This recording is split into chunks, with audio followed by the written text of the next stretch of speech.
Istilah epidemiologi berasal dari bahasa Yunani, yang itu epi yang artinya di atas atau pada, demos yang artinya penduduk atau rakyat, dan logos yang artinya ilmu.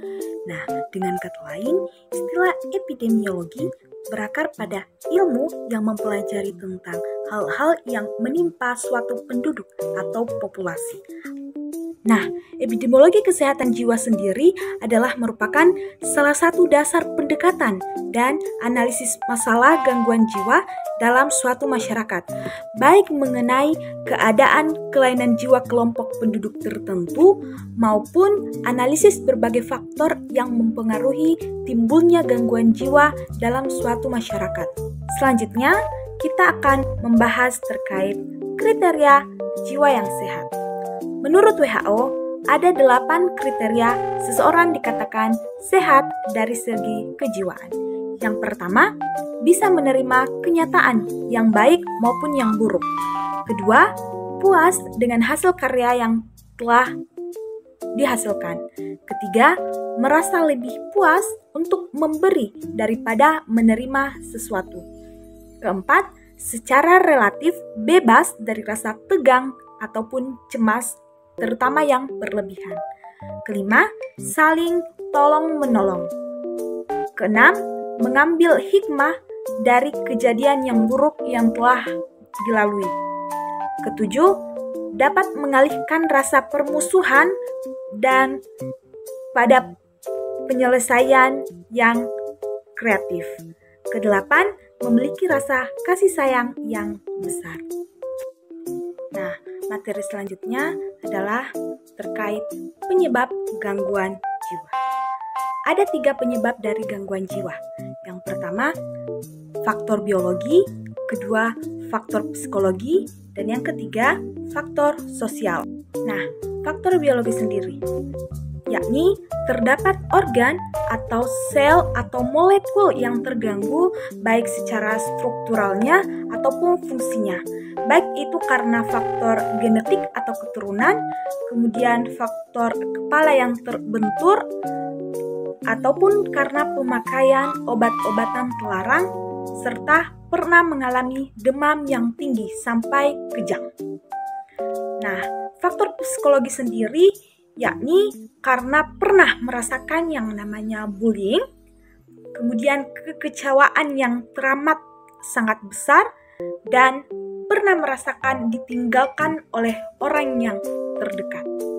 Nah, faktor sosial sendiri itu bisa berupa karena faktor lingkungan, norma, agama, ataupun pola asuh dari orang tua yang kurang benar atau salah, dan juga bisa karena faktor ekonomi. Kita masuk pada contoh kasus kesehatan jiwa, yakni depresi.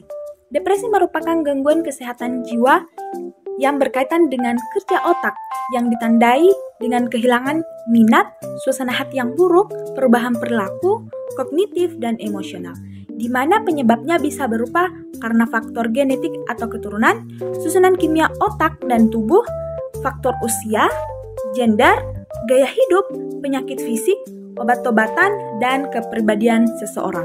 Pun gejala-gejala yang dapat ditimbulkan itu terbagi menjadi 3. Yang pertama, gejala fisik, di mana pada gejala fisik bisa berupa kelakuan yang aneh pada waktu tidur, kelesuhan atau apatis, kehilangan nafsu makan, kehilangan nafsu berhubungan suami istri, dan penyakit fisik yang ringan. Selanjutnya, pada gejala psikis, bisa berupa kehilangan rasa percaya diri, sensitif atau merasa tidak berguna, perasaan bersalah, perasaan terbebani.